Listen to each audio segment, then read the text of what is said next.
All right, welcome to the Carousel, the number one podcast for all the latest news, scoop, and rumors about the college basketball coaching carousel. I'm your host, Adam Gordon. Our co-host, Brian Burton, could not be with us today, so I'm going solo. And what a time to go solo. Holy cow, so much has happened in the last week.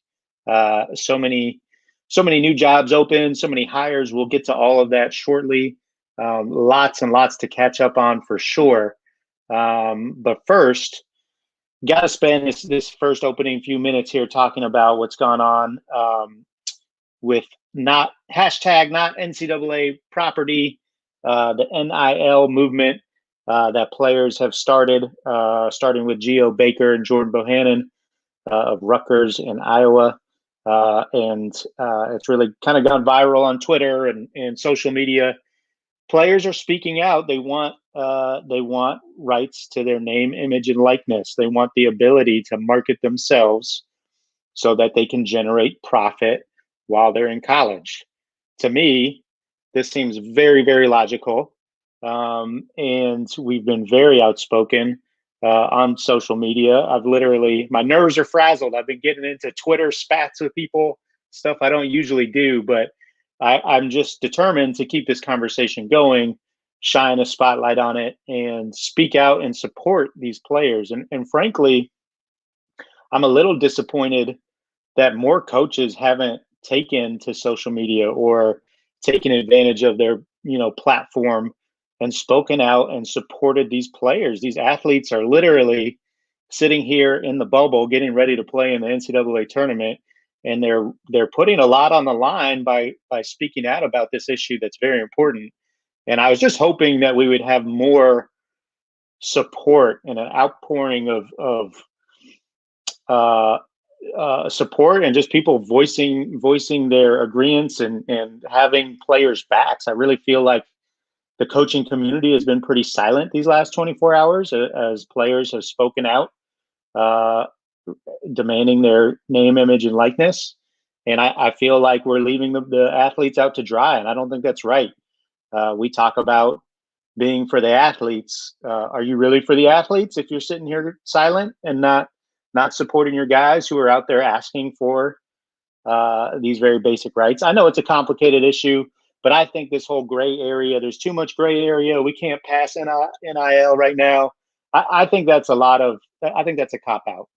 And this issue's been punted and punted and punted. And I think we're in a unique time where players have some leverage now. And I just want, I'll get off my soapbox here in a minute, but I do want to make sure that I use our platform here with Rising Coaches and make sure that the athletes know that we stand fully behind them and fully support them with NIL. And again, would love to see more coaches take to social media and voice the same support.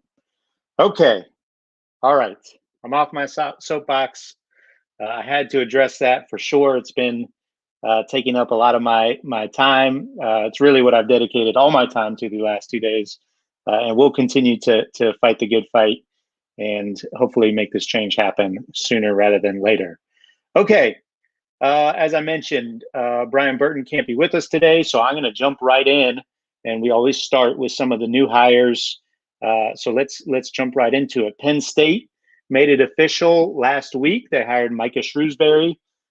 Great hire. Let me tell you about Micah. I think he's a little bit unknown in this profession. Obviously, he was most recently at Purdue as an assistant coach.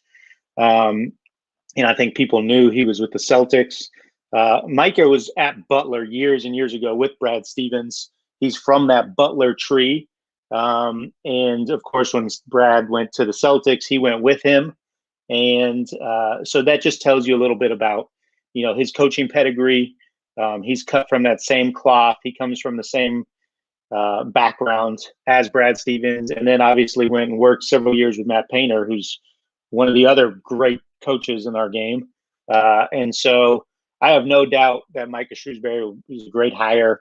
And will be a great fit there at Penn State, and we'll get them on the right track. Okay, staying in the Northeast, Boston College made it official, and this one came out of nowhere, hiring my guy Earl Grant from college at Charleston. And again, this shocked a lot of people. And there's the obvious question marks, like Earl doesn't necessarily have ties to the East Coast, specifically the Northeast. I don't know that he's, I joke about this. Of course, he's been to Boston, but I joke like, I don't even know if he's been to Boston before. But Earl is one of the best people that you will ever meet in your life. He's also uniquely positive. He's like the most positive, uplifting human being I've ever met. And you could put him in Mars to coach a team, and I'd be all in for it.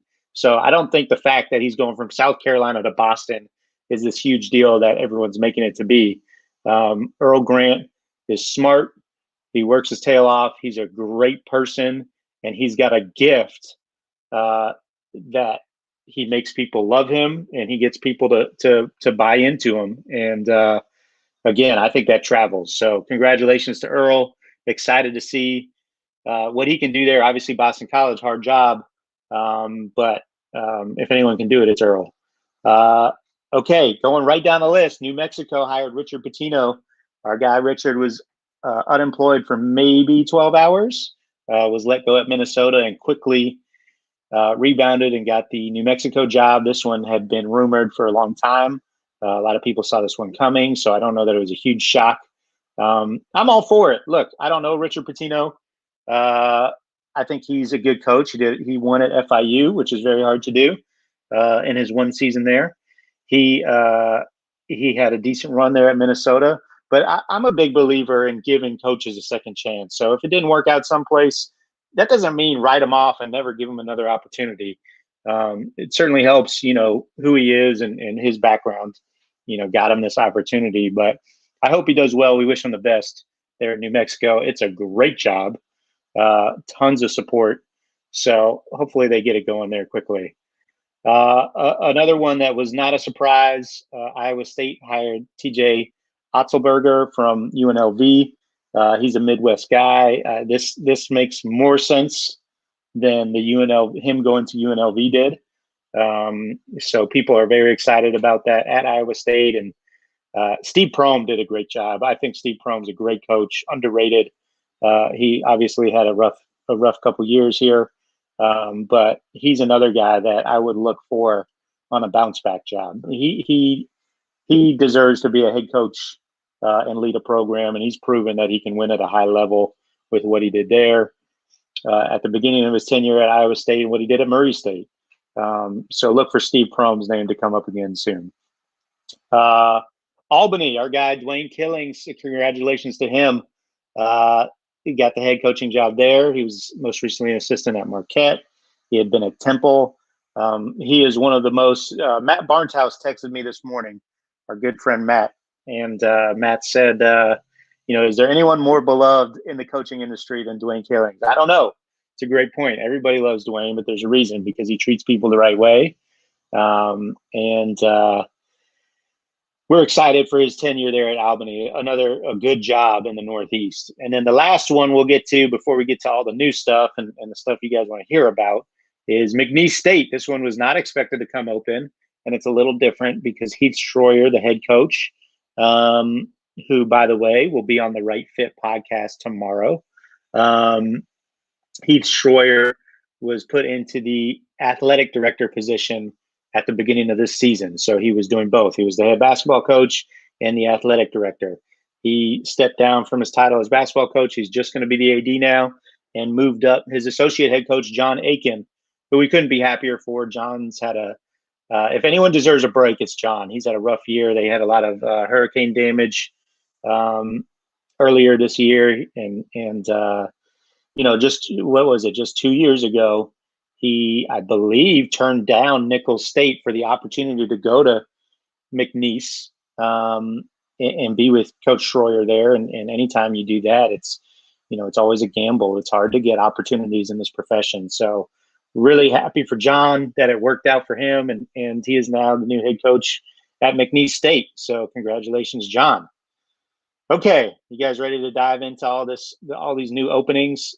Please, we want to make this interactive. So if you have scoop, if you have an opinion, if you've heard rumors, please shoot us a text at 662-418-9031.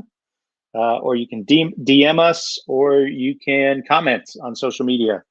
We'd love to hear what you think about some of these jobs. 1 second, please. It's a lot of talking when you don't have your co-host here. Okay, Indiana, one of the best jobs in college basketball came open. They let go of Archie Miller. Some big names here that have been thrown around. It'll be interesting to see what they do. Obviously, they have to hit a home run on this. John Beeline is the big name. We've talked about it on the show before. His name's going to come up anytime there's an opening at a high major school this year. He's the guy that everyone's waiting to see where he'll end up. There's no better opportunity than Indiana.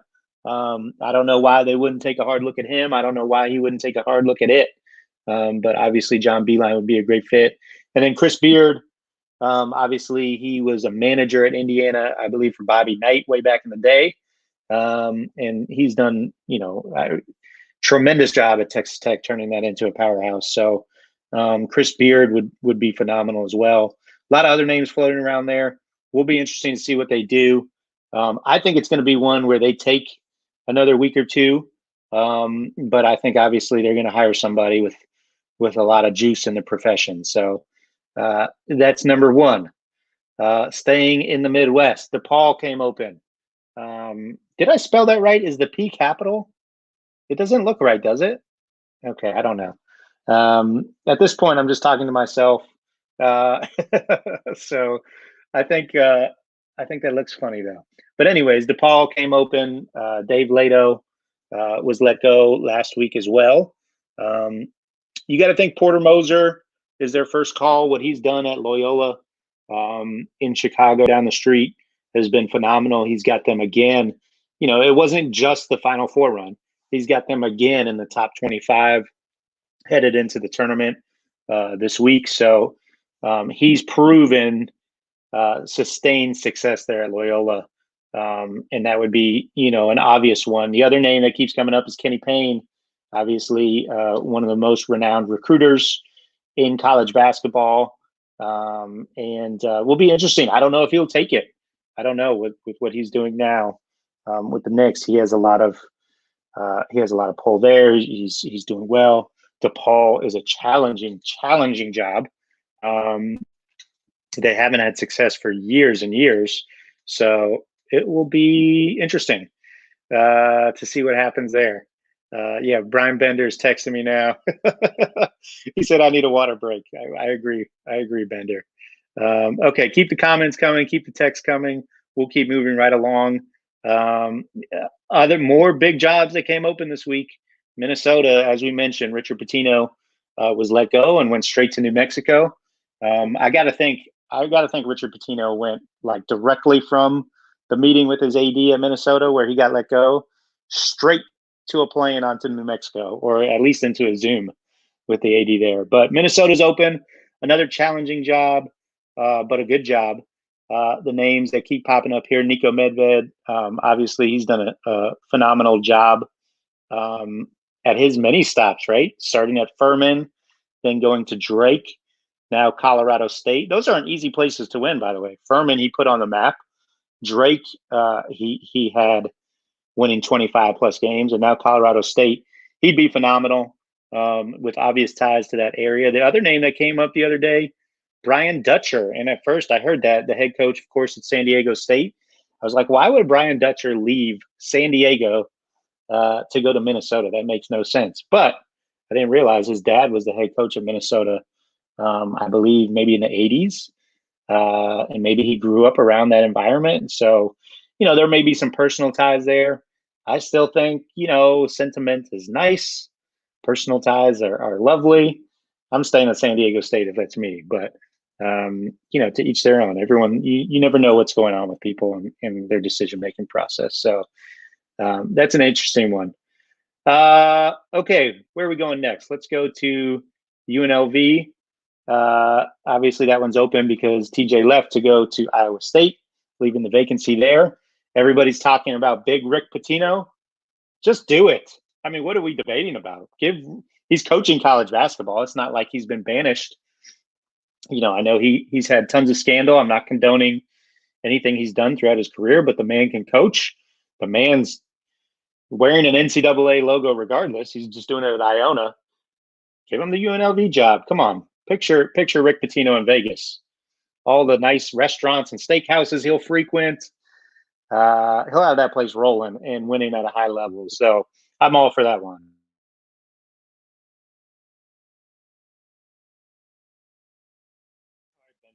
There's my water break.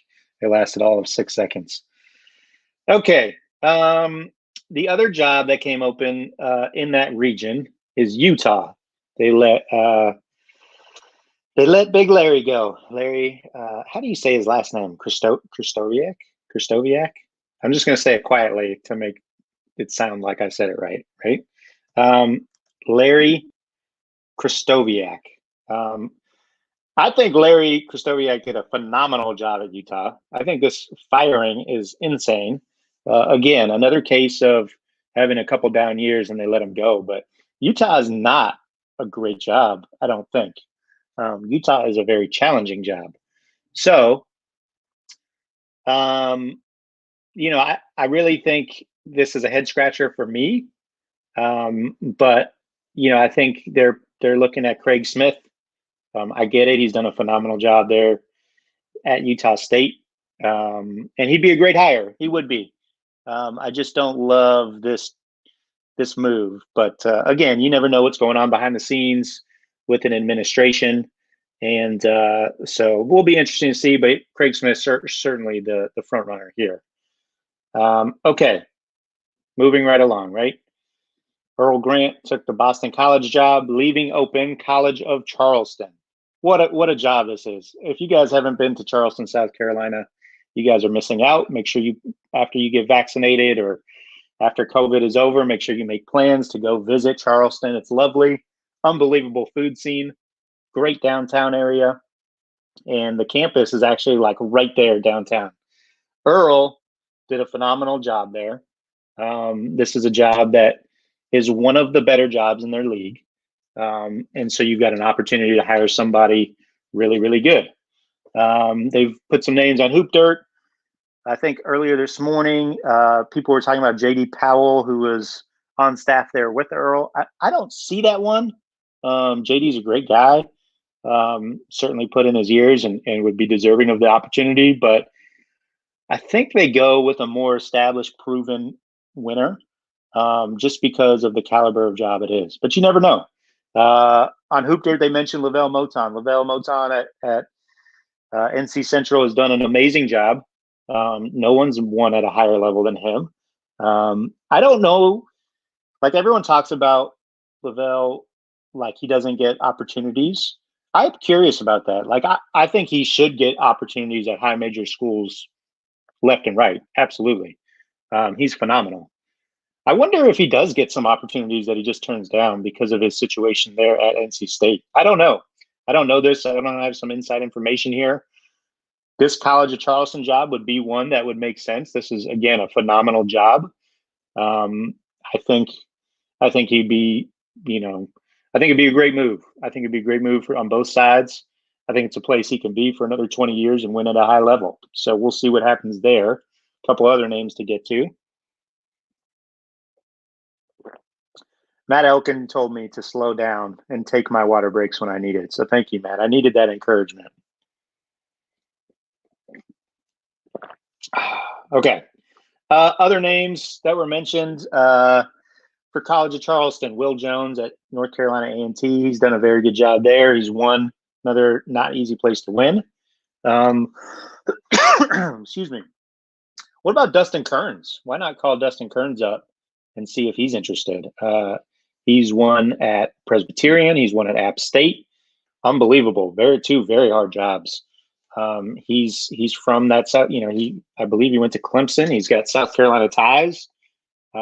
Let's get DK on the phone and see if he's interested in the College of Charleston job. What about Wes Miller? Is that enough of a jump? UNC Greensboro, College of Charleston? Probably not. I'm probably staying at Greensboro. and waiting for a high major opportunity. But I'm very curious to see what happens there. Again, I think it's a really, really good job. Okay, what?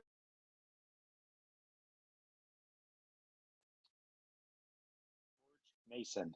Let me find my little George Mason banner. Here it is. Okay, George Mason, another great job. They let Dave Paulson go.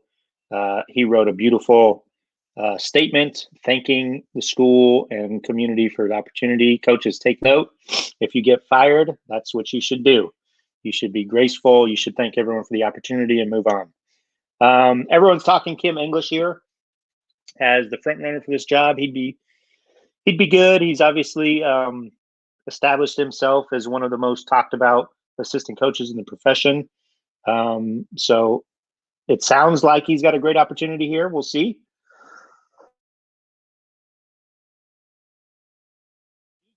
And Chris Caputo, I think this. I got to think Chris Caputo is got to be the first call. He's got to get an interview, if nothing else. He's longtime assistant for Jim Larinaga. He's at Miami. He was at George Mason when Larinaga was there. They made the Final Four run. Caputo has put in time. He's one of the sharpest guys in the business. He can recruit. He can coach. So it will be interesting. Two great names there. And they've also talked about Pat Kelsey. Pat's obviously proven that he can win at a high level with what he's done at Winthrop. So that'll be interesting to see as well. I don't know where they go. This is another really good job. They don't necessarily have to go with a young up-and-coming assistant. You can get somebody proven here at George Mason. But sometimes you want that young guy with a little bit of excitement. Sometimes you want that. Sometimes you want something new. It's exciting, right? You don't want to go with the same old, same old. So we'll see what happens at George Mason. Another great job. Okay. We got two more new jobs that came open. We got San Jose State and we got South Carolina State. Okay, let's start with San Jose State. This isn't stuff that I've heard. This is just some names I'm going to throw out there. Why not take a good hard look at Marvin Menzies? Again, San Jose State is a really hard job. Not many people have won there. I think you need somebody who's proven that they can win. Marvin Menzies, obviously, his track record at New Mexico State was phenomenal. He won multiple league championships there, and really had a short tenure at UNLV, 3 years, and I believe he won 20 games at least one of the 3 years, if not two. So it's not like it was a complete flop there. Why not give Marvin Menzies a look? Another guy, Jim Hayford at Seattle. He has proven time and time again he can win. That guy can coach. He was at Eastern Washington. Of course, we're going to talk Eastern Washington again here shortly with Shante Legans and what he's been able to do to continue the success at Eastern Washington.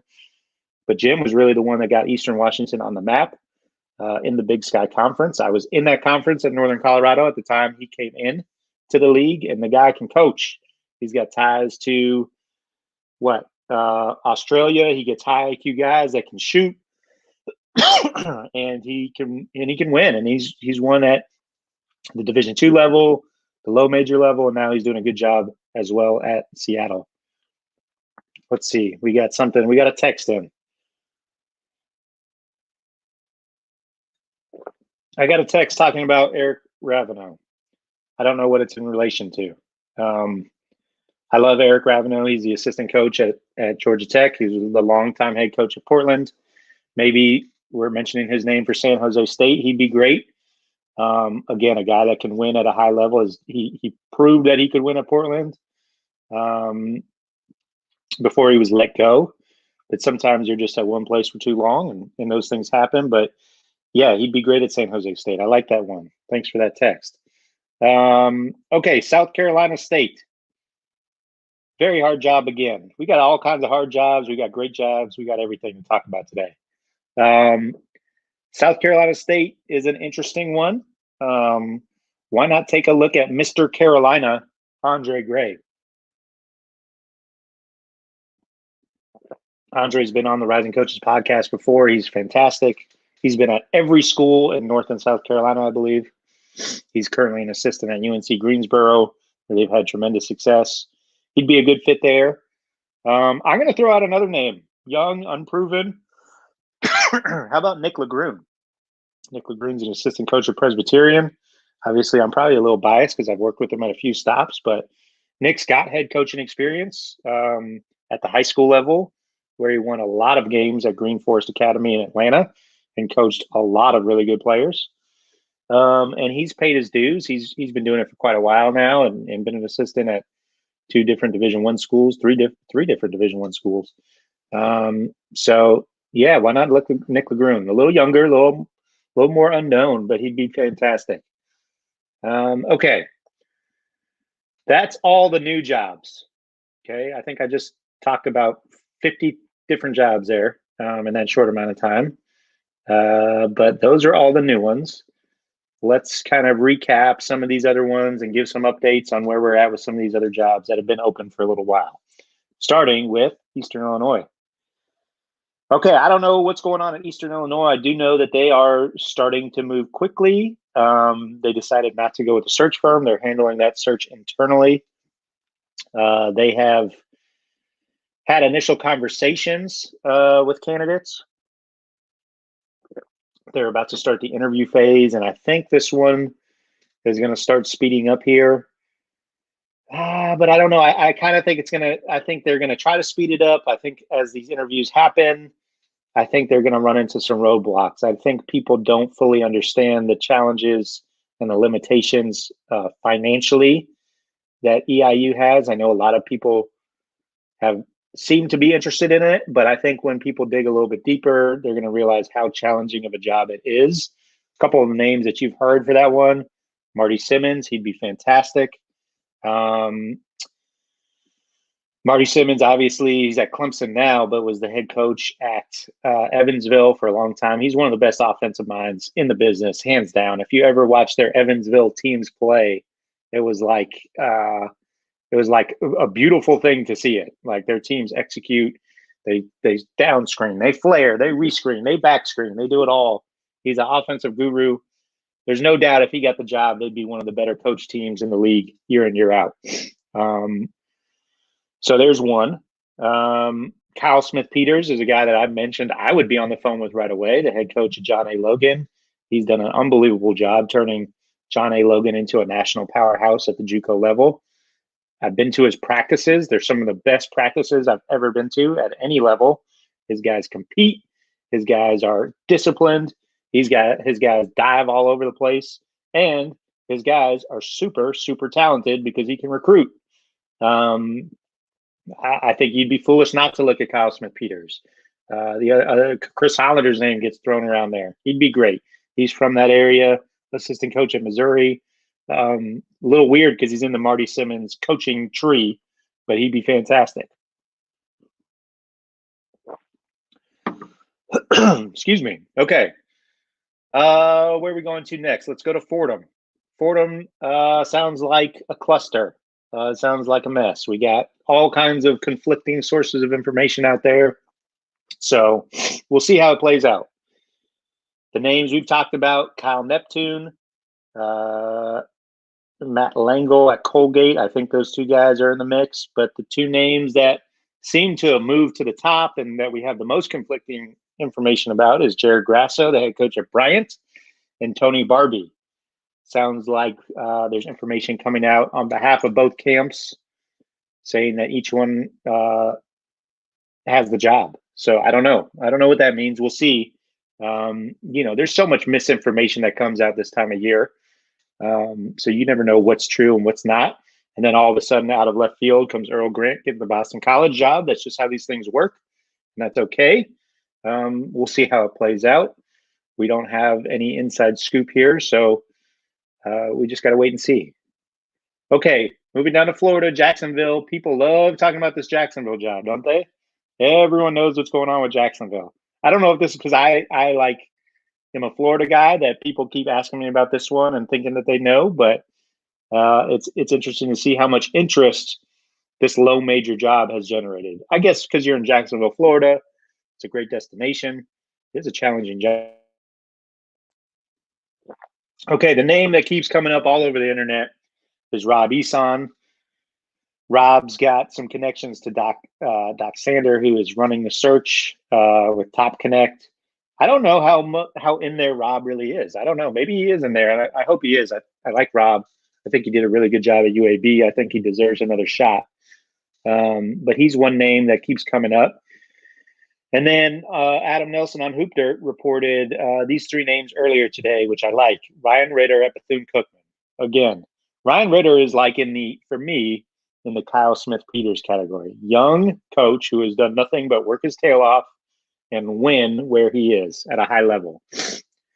Ryan, let me give you some background. In addition to winning at a high level at Bethune-Cookman, which is a very hard place to win, he won at a high level at Daytona State Community College. I've been to his practices. They're phenomenal. He gets his guys to buy in.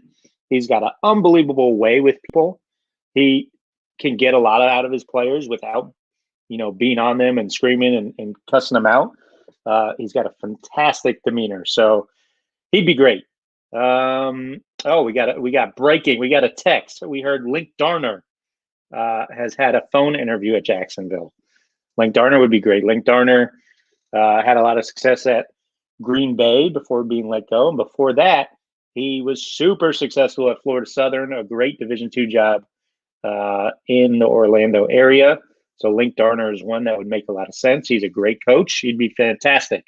Two other names, Jordan Mincy, assistant coach of Florida, and Desmond Oliver, assistant coach of Tennessee. Those two guys, again, have paid their dues.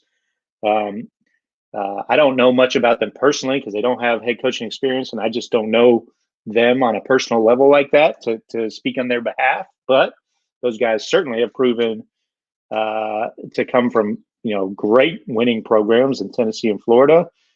They've proven that they can recruit at a high level. I'm sure that they're great on the floor as well. So two other names that make a great amount of success there, or make sense there. Desmond Oliver, you hear his name come up for a lot of these jobs, don't you? He must be impressive. I don't know the guy. Okay, where are we going next? Let's talk producer KJ. Which one?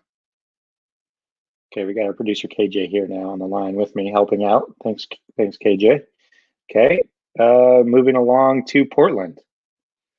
We're going to Portland, but I can't find my little Portland icon, so I'm going to make one real quick. Excuse me while I type this out. Boom, Portland. Bam.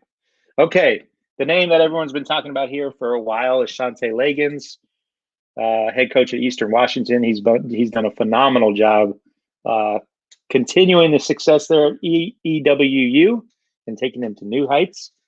He'd be fantastic. I forgot that Shante Legans was the same dude that played. Like I know him as the coach, and I've seen him on the road and talked to him on the road and stuff like that. I know him from there, but I forgot that he was the same dude that played, I think, at Cal and Fresno State. I saw an article about him there, and I forgot that. Like I didn't connect those two dots. So Shante Legans would be great. The other name that I think I'm going to say we reported first before anybody, is Danny Sprinkle, the head coach at Montana State. Both of those guys are head coaches in the Big Sky. This would definitely be an upgrade going to the West Coast Conference at Portland. More money, better facilities. Eastern Washington and Montana State are both difficult jobs. Both guys have had a lot of success at their respective schools. So those would both be good hires. We like both of those guys a lot. And then some of the small college guys that we've talked about, Jim Shaw, Matt Logie, will be interesting to see which direction they go there. Okay, are we kind of winding down? I think we are. Central Connecticut State, got them on the board. I got nothing, guys. Nothing new to report. We talked about them last week. We talked about, who did we talk about? Scott Burrell at Southern Connecticut State. And we talked about, I don't have his name in front of me, but an assistant coach at Fairfield who was a fantastic player there at Central Connecticut. So interesting to see where that one goes. I don't know. We got the Denver job. Nothing new coming out of the Denver camp. I have heard that interviews have been underway, but we'll see. Pat Sellers, yes, thank you, Matt. Pat Sellers is the gentleman from Fairfield that we heard was in the mix at Central Connecticut State. Yeah, nothing new really at Denver. We'll see. We'll see what happens there. Okay. Before we start to wrap up, I'm gonna pull up some text messages that I'm getting in. We got some word on some people that have interviewed at some places. Okay. UT Martin. Do I need to write the graphic? Let's write it. Come on. So we've heard this is official. Montez Robinson will not be retained there at UT Martin. Obviously, a difficult situation. He took over as interim head coach after the sudden passing of Coach Stewart, which was tragic. Montez is a great guy. He did a good job. He did a good job at Alcorn State before heading to UT Martin. So we wish him the best. Unfortunately, that won't work out for him there. Some names that we've heard that have interviewed. Stephen Gentry at Illinois. Stephen's fantastic, super sharp. He's obviously had great success there at Illinois this year, but before that, had a long tenure with Mark Few at Gonzaga. So Stephen's certainly somebody that's ready. Sundance Wicks, assistant coach at Wyoming, who had a lot of success as a head coach at the Division II level before making that jump to Wyoming. You got Luke Gore, assistant coach at Valpo. Luke is somebody who's quietly put in a lot of years, paid his dues. He's really sharp. He's ready for the opportunity. He's been at Valpo for a long time now. He's great. Heard Link Darner, again, our guy Link, coming up for this job at UT Martin. Again, had a run at Green Bay, had a very successful run at Florida Southern. Would be happy to see Link back in the game as a head coach somewhere. And then Jermaine Kimbrough, assistant coach at Loyola. Again, they've had so much success there at Loyola. I think he'd be great. Obviously, anytime you're able to be around a program that wins at that level, that trains you for the opportunity. That gets you ready and molds you. Doesn't guarantee success, but it means you've seen how it can work.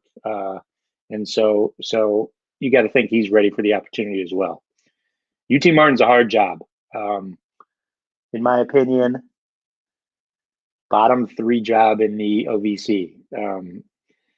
Not great facilities. I don't think they have the best financial means. I think it's right there with Eastern Illinois as one of the most challenging jobs in the conference. But they've won at a high level at UT Martin because of guys like Coach Stewart, because of guys like Heath Schroyer, who, again, will be on the Right Fit podcast tomorrow. Heath Schroyer, the athletic director now at McNeese State, will be on tomorrow on a members-only Zoom talking about the interview process and what he looks for. And we're also, obviously, we can't have him on and not talk about his coaching career and how you win at places like UT Martin, where he was consistently winning OVC West championships. Yeah, it's a hard job, but they have won there. So it'll be interesting to see which direction that they go. What else do we have, guys? What have I missed? Drury came open. Very good Division II job in Missouri. I don't know which direction they go. I would take a look at my guy Luke Strage at Mineral Area Community College. Luke has done nothing but win there at a high level, and would be happy to see him get that opportunity. I don't know if he wants it. He seems very happy where he's at, but he has proven that he can win at a high level. What else, guys? Anything else before we wrap up for the day? Let's see here. Just kind of going through, making sure I didn't miss anything. I will say, as I look through this stuff, I'm very encouraged that there is a trend of a lot of these hires. They're hiring coaches of color, something that's been talked about a lot, but hasn't been practiced a lot. And this offseason, you're seeing guys like Micah Shrewsbury, Earl Grant, Dwayne Killings. I'm drawing blanks here. Rashawn Burno. You're seeing that trend actually come to fruition, which is great and is much needed in a sport where the majority of athletes are of color. That representation matters. So happy to see that trend happening. Speaking of Rashawn Burno, we just had him, the new head coach at Northern Illinois. We just had him on the Rising Coaches podcast. On Tuesday, we live streamed it. Today, we dropped it via iTunes and Spotify. Whoa, one of the best episodes we've done. He is impressive. Like he was really, really sharp. There's a lot of I got to go back and re-listen and take notes because he dropped so many gems and he was so sharp and polished that I didn't catch it all the first time around, but it was really, really impressive. So encourage you to check out Rashawn Burno on the Rising Coaches podcast today. Let's see on the women's side. Brittany Young got the Austin P job. Brittany Young, assistant coach at Mississippi State. Well deserved. She's a bright young star in the profession, and it sounds like just reading the articles there that she blew them away in the interview process. So happy for Brittany Young. Have heard. Let's see. Did Memphis hire anybody yet? Memphis women's basketball? I don't think they've made the hire yet. Let's see. I apologize. I've been so knee deep in the NIL stuff these last 48 hours that I've been a little bit outside of the loop with all this scoop here. Well, of course, my Wi-Fi is not working at the moment, so I don't know. Here we go. Memphis women's basketball. I do have a couple names for that one if they didn't already make it official. I don't want to sound like an idiot and give you some scoop for a job that's already filled. So just bear with me for 1 minute.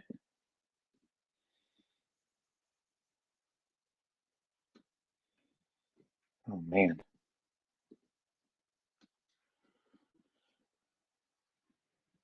Matt Elkin wants my final four picks. I don't know, Matt. I don't know. I got to give them to you. Do I have to do that? We can do that. Okay. Yeah. So a couple names I've heard for the Memphis women's basketball job. Rika Patterson, my girl at SEMO. She's done an unbelievable job at Southeast Missouri. She led them to a conference championship last year. SEMO's not an easy place to win at. And she is, not only has she won, she is so charismatic in the community. She's loved so well by both people on campus, people off campus, by her athletes, and she can coach. She knows the game. She recruits at a very, very high level. They were getting top 100 kids there.